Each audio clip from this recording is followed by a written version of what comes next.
All right, we are back. Mr. Fluffy Nuts here, coming through with part 2 of my indoor rock collection.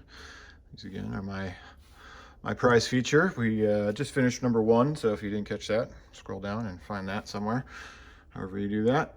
Moving on, number 2. Let's try to keep this, we'll try to get 2 rows done in this video, so.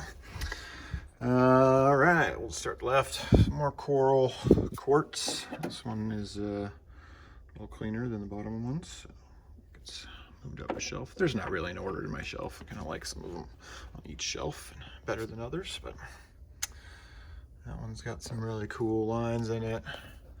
This guy, I'm not sure what this is. It's got, before I tumbled it, this, as you can see, is pretty red. That line going through there, this was really red before I tumbled it, but it kind of faded out or got bumped up when it was going through the tumbler and never polished. But it's also got some really cool transition reds coming up through there, and then all these little dots on there that almost look like petrified wood holes or grains if you were to cut it long ways or cross grain. So I don't know, maybe someone can help me out with that, but it's a really cool rock, one of my favorites up in Skamania area as well. I'll give you a general idea where I find these things, but I'm not going to tell you my spots. I mean, come on. This guy, again, Tillamook Forest, big chunk of quartz. This is actually one of 3 pieces that came out together. Really heavy. I'm trying to take it out here so I can show you the thickness of it. Really thick slab. And you can see that side's got all quartz,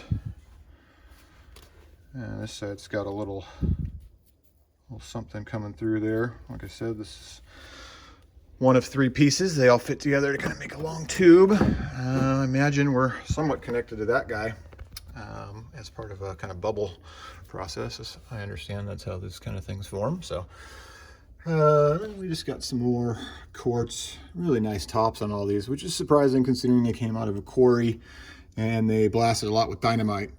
Quartz, obviously being pretty fragile, can a lot of times crack and fracture throughout the gems if there's too much explosions or blast. So I'm glad that they didn't, and I was able to salvage those. Another piece of chalcedony out of the Tillamook area. Again, just really cool sparkles on it. I'm told that that's the facets from the way that it fractured, but I actually found this when they reopened the quarry and started doing some more work on it. They dug out a bunch of stuff, and I scrambled up there one day and found a whole bunch of stuff and was really excited to go back the next day. And I went back and it was buried under like 30 feet of new rock. So pretty depressed about that, but I was happy to get a lot of good samples out of there before they covered them up. Another piece from that area. Really cool layers. It's the red, and red's kind of jaspery. Quartz on the top. This little tumbled agate. Some kind of almost like a thunder egg on the inside. Just another piece of jasper, brown jasper or something. Polished out well. A lot of this red jasper. Love this stuff. Really comes out good. This stuff came out of the Ochco Forest area. It was kind of inside of a thunder egg. Cracked it open and took off all kind of the outside coating and tumbled that out to the nice glinty red that you see. Nice seashell. It's filled with rock, which is unusual, as you people who look on the beach for shells probably would notice. That is a 3 to 5 million year old seashell, also found on Beverly Beach. Great spot to go. You're not allowed to take stuff off the walls, come to find out. But you can pick up a lot of stuff off the beach once it falls off the walls, and if you just kind of walk the walls, you'll find a lot of stuff like that. It's pretty cool. Another piece out of the Tillamook Forest, big chunk. Again, this is another one of 3. The ones bigger chunks are out in the garage. You'll see those later. Really cool. Again, just color changes through there. Got a little pocket there, pretty neat. Let's see, just some more quartz. This guy I found a long time ago. He's still probably one of my favorites. Might be a root cast, not sure. It's a lot of bumps on the outside of that thing, but it's got some crystals there on the inside of that. Just looks really neat. Found that offshoot in the Nehalem, we'll say. Piece of tumble petrified wood. This guy's cool. He's got some nice stripes in him. Tumbled out pretty clear. Not sure if this is like fluorite, calcite. I don't know what this is, but it's a lot. Find it a lot with quartz, but it's got kind of a yellowier color and really flat surfaces. You can see there. I got some more pieces like that we'll see. Nice flat agate. Again, you can kind of look and see the banding in there. It's my favorite part. Just a river rock with just a little pocket of quartz on it. It has some gems in there that are some points in there that are kind of hard to see for you guys, but it looks cool in person. Another one. Coral quartz again, I think. Or really great example, banding there.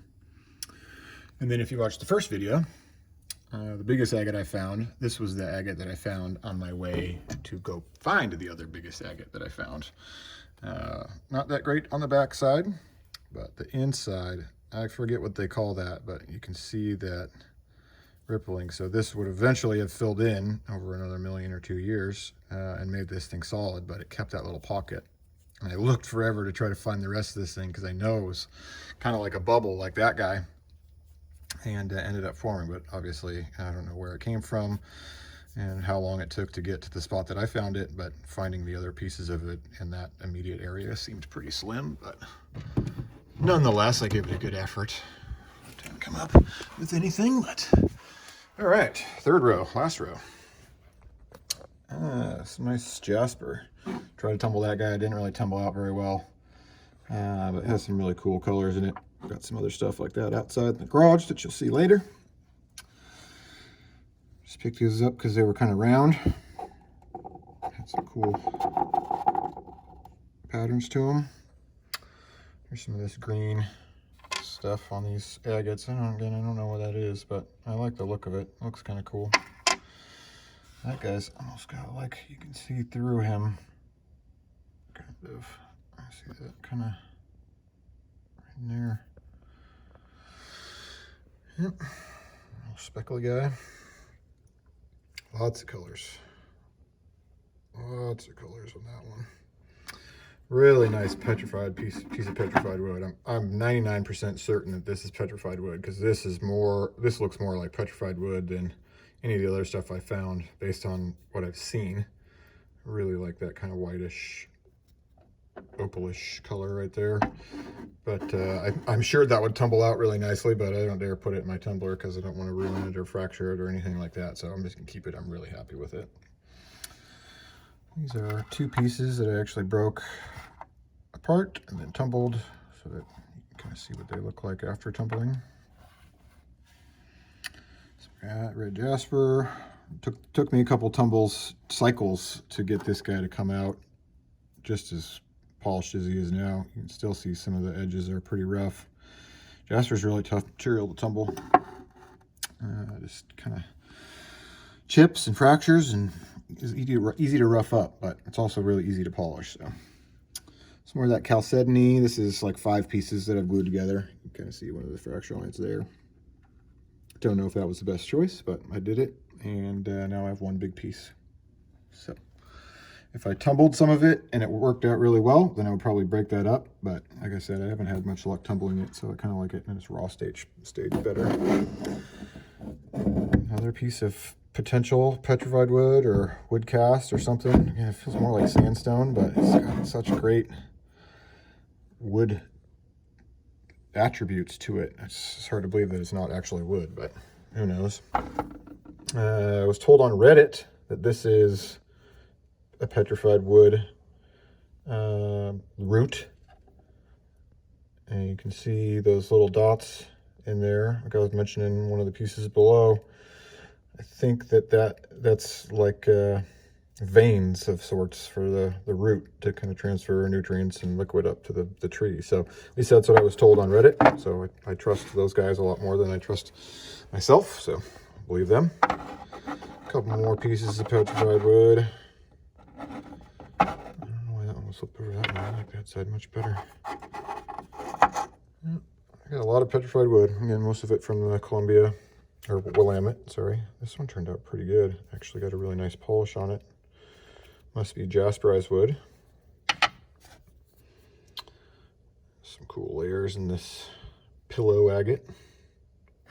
This looks like a pillow that you would sleep on.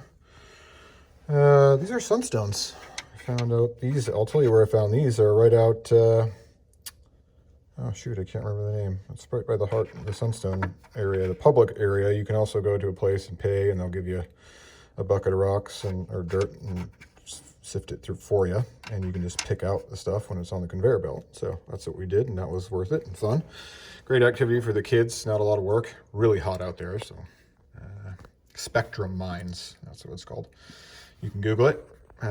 You'll want to have a comfy vehicle to ride in because it is a long ride on a gravel road. Two pieces that I tumbled separately. I tumbled this guy first. This was one of the first batches that I tumbled. Was super impressed with how well this turned out for my first time. And then I got kind of cocky and did this one. And as you can see, it's not as smooth. It has a lot more rough edges than some of the other pieces. And that's because I tried to reuse the grit, which didn't work. And now I don't want to retumble it because I don't want to lose any more of the material. So I'll stay like that. Good lesson. These are just some of my keepsake rocks. I think this came from the Steens. This came from the Kraken Ground on a family trip that we did. Picked those up. Some quartz. Agate. Just a really cool, colorful rock there. That guy's got some quartz lines in him. Another piece of opal, or not opal, I wish, obsidian that my dad found out at Glass Butte. Got some dust on the shiny part of it, but yeah, I like that stuff. I want to get out there to Glass Butte and try to find some myself. Giant rock I found out on near the Nehalem River and carried it all the way back to my car. Took it to the rock shop and had them cut it. I was hoping for more of a thunder egg style, but let me get some kind of agate thunder egg in there. That's cool for me, so got that. It was about 15 bucks to get the rock cut, so it worked out well. I just picked that piece up because it had some cool green on it. I'm sure it just has something to do with oxidation or something like that, but looks cool. Maybe some copper ore or something, I don't know. Another one from the Nehalem River area. Just a piece of tumbled quartz, potentially agate. I'm trying to get a rock saw so I can cut some of these things open, get a better shot at the inside, but that's another day. This is probably my favorite piece out of all. Kind of hard to tell the depth here. Let's see if we can move it around a little bit so you can see. Yeah, there you go. So that's just a big square chunk of whatever that stuff is, calcite, fluorite, something like that. It's then covered again with quartz, just a nice inside chunk of a vein or something. Yeah, this is 3 pieces, maybe 4, nope, 3. 1, 2, 3 pieces. Glued that together with some Gorilla Glue, a little sloppier on the glue than I should have been, but it's okay. Holds it together really nice so you can still handle it and all that. So anyways, guys, I don't know, we're about 14 minutes, so I think I've taken up enough of your time for today. And appreciate you hanging out with me. If you like it, keep watching, and I'll keep posting more. Anyways, hope you all have a wonderful day.